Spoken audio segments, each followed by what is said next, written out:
Praise the lord. Bless food रेसिपीमध्ये आपणा सर्वांचं खूप मनापासून स्वागत. गरमागरम वाफाळतं असं चाकवत व पालकचं मस्त चमचमीत गरगट एकदा नक्की ट्राय करून बघा. अगदी सविस्तररित्या रेसिपी दाखवलेली आहे, शेवटपर्यंत नक्की बघा. तर बऱ्याच भाज्या खायला पौष्टिक असतात, पण त्या लोप पावत चाललेल्या आहेत. मार्केटमध्ये क्वचितच दिसतात. पण सीझनल भाज्या खाल्ल्या पाहिजे. त्यापैकी एक म्हणजे चाकवत. याचा गरगट म्हणजे पातळ आमटी खरंच खूप छान होते. तर पालक असतो त्याप्रमाणेच त्याच वर्गिक ही भाजी आहे. तर आज मी तुम्हाला पालक आणि चाकवत यांचे मिक्स गरगट कसं करायचं ते दाखवणार आहे. चाकवत आणि पालक यांची पानं खुडून स्वच्छ धुवून घेतलेली आहेत. भाज्या चिरून धुण्यापेक्षा त्या धुवून मगच चिराव्यात. याआधी तुम्ही चाकवतचं नाव ऐकलं आहे का? चाकवत ही भाजी तुम्हाला माहिती आहे का? हे देखील नक्की कमेंट करून सांगा. तर चाकवत आणि पालक स्वच्छ धुवून बारीक चिरून घेतलेला आहे. तर इथे चाकवत आणि पालकचं गरगडं बनवतं, त्यामुळे भाजी जास्त प्रमाणात घेतली आहे. तर छान होतं याचं गरगटं. सोबतच थोडेसे शेंगदाणे घेतलेले आहेत, अर्धा टोमॅटो घेतलेला आहे आणि इथे वाटाणे म्हणजेच मटार आहे हा फ्रोझन. तुमच्याकडे असतील तर घ्या, नाही घेतले तरी चालतील. हे पूर्णतः ऑप्शनल आहे, माझ्याकडे अवेलेबल आहेत. याच्यामुळे देखील चव छान होते म्हणून मी घेतलेला आहे. आणि इथे तूर डाळ. तर जितका पालक चाकवत आहे त्या अंदाजे मी इथे घेतलेले आहे. तर छोट्या वाटी जरा भरायला कमी अशी तूर डाळ घेतलेली आहे, जी धुवून घेतलेली आहे. तर अगदी मोजक्या साहित्यामध्ये हे गरगटं बनतं. तुम्ही यामध्ये आवडीनुसार बटाटा घालू शकता किंवा दुसऱ्या मिक्स डाळी देखील घालू शकता. फक्त तूर डाळ, टोमॅटो आणि भाज्या घेऊन देखील गरगटं छान होतं. तर आता हे सगळं आपण कुकरमध्ये घालून घेणार आहोत.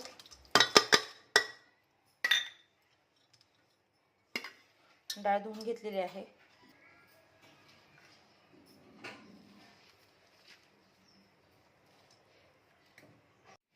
पालक चाकवत घातल्यानंतर चवीनुसार मीठ टाकायचं आहे.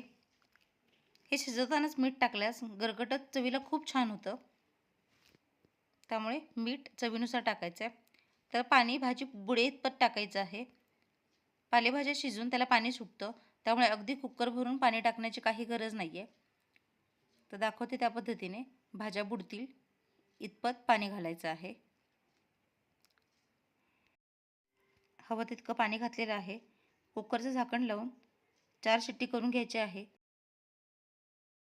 4 शिट्टी दिल्यानंतर जे काही पालक, चाकवत आणि बाकी डाळ वगैरे हे छान शिजलेलं आहे आणि गरगडं बनवण्यासाठी अगदी हे परफेक्ट झालेलं आहे. आता काय करायचं, एक रवी घ्यायची आणि रवीने हे छान घुसळून घ्यायचं आहे.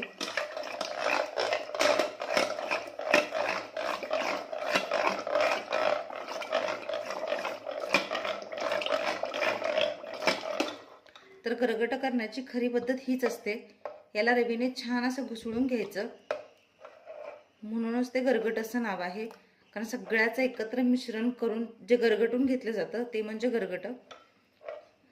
तर प्रत्येक पदार्थाचं नाव पडण्यापाठीमागे किंवा प्रत्येक जी रेसिपी तयार होते त्याच्या पाठीमागे काहीतरी कारणं आहेत आणि त्यानुसारच त्याला नावं पडलेली आहेत. तर बघा किती छान एकजीव झालेला आहे. तुम्हाला असं वाटलं जर 4 शिट्टीमध्ये छान शिजलेलं नाहीये, तुम्ही एखादी दुसरी शिट्टी जास्त देखील करू शकता. तर जो चाकवत घेतलेला, पालक घेतलेला तो छान कोवळा असा होता, त्यामुळे इथे 4 शिट्टीमध्ये परफेक्ट शिजलेला आहे. तर हे सगळं छान असं एकजीव झालं पाहिजे. तुम्ही बघू शकता डाळ किंवा बाकीच्या गोष्टी सुट्ट्या सुट्ट्या अजिबात दिसत नाहीयेत आणि यामध्ये आपण हिरवा मटार घातलेला, त्यामुळे देखील छान रंग येतो. फक्त शेंगदाणे जे आहेत ते छान असे उकडलेले आहेत आणि ते असे अख्खे अख्खे दिसतात. तर असं छान आधी हे गरगटून घ्यायचं, म्हणजे रवीने घुसळून घ्यायचं आहे. एक भांडं ठेवलेलं आहे, भांड्यामध्ये तेल घालून घ्यायचं. एक 3 ते 4 चमचे तेल घालायचं आहे. या तेलामध्ये मी भजी फ्राय केलेले, भजी तळलेले, त्यामुळे याचा रंग तुम्हाला असा दिसतोय. तर हे रोजचं जेवणाचं तेल आहे. तेल चांगलं गरम करून घ्यायचं आहे. तेल चांगलं गरम झालं की यामध्ये अगदी थोडंसं जिरं घालायचं आहे. जिऱ्यामुळे फ्लेवर छान येतो. जिरे तडतडले की यामध्ये लसूण ठेचून घेतलेला आहे. आवडीनुसार लसूण कमी जास्त घेऊ शकता.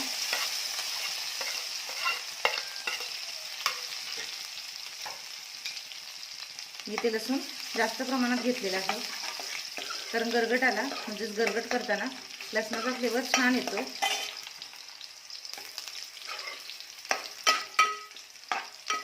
लसणाचा रंग छान असा करपूस झालेला आहे. आता यामध्ये मी 2 ते 3 चमचे कोल्हापुरी कांदा लसूण चटणी घालते, म्हणजेच कोल्हापुरी कांदा लसूण मसाला.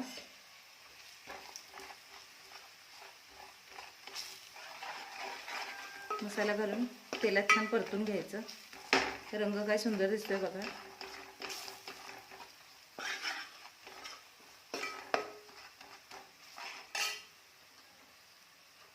अगदी थोडीशी हळद,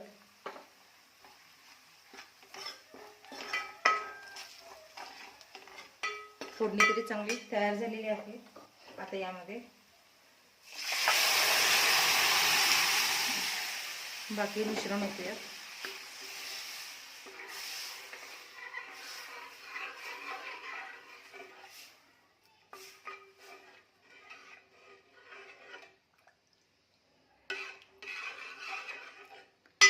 तर गरगट हे खूप प्रमाणाबाहेर पातळ नसतं, साधारणतः जाडसरच छान लागतं. तर कुकरमध्ये मी अगदी थोडंसं पाणी घालणार, म्हणजे राहिलेले मिश्रण आहे ते त्याच पाण्याने असं ढवळून घेणार आहे. तुम्ही तुमच्या आवडीनुसार किती पातळ हवं किती घट्ट हवं तितकं बनवू शकता. शिजवताना मीठ घातलेलं, त्यामुळे आता मीठ घालण्याची काही गरज नाहीये. तर बघितलेलं आहे अगदी मोजक्या साहित्यामध्ये झटकीपट मस्त गरगट तयार होतं. आता याला छान उकळी आणून घ्यायची आहे. गरगटाचा रंग असा हिरवटच छान वाटतो, त्यामुळे डाळ वगैरे घालताना शक्यतो कमी प्रमाणात घालावी आणि भाजीचं प्रमाण जास्त असायला पाहिजे. नुसत्या चाकवतचं देखील गरगट छान होतं, नुसत्या पालकचं देखील छान होतं, पण चाकवत आणि पालक यांचं मिक्स गरगट केलं तर त्याची चव खरंच खूप छान लागते. कन्सिस्टन्सी बघू शकताय तुम्ही. ज्वारीची भाकरी, तांदळाची भाकरी किंवा भात यासोबत खूप छान लागतं. सगळं किती अगदी एकजीव झाले बघा. यासाठी ज्यावेळेस आपण भाज्या चिरतो त्यावेळेस त्या बारीक चिरायच्या. याला चांगली उकळी येऊ देत. तर बघा गरगटाला छान उकळी सुटलेली आहे.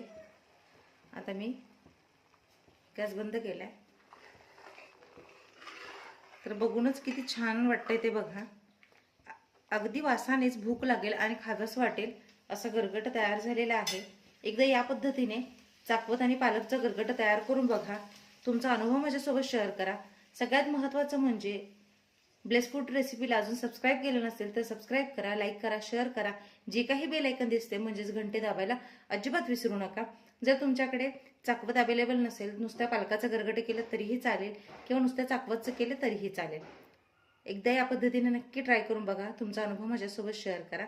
भेटूया अशाच एका पारंपरिक आणि नवीन रेसिपीसह. तोपर्यंत स्वस्त राहा, मस्त खा आणि माझ्या रेसिपीज बघत राहा. व्हिडिओ बघितला त्याबद्दल खूप मनापासून धन्यवाद.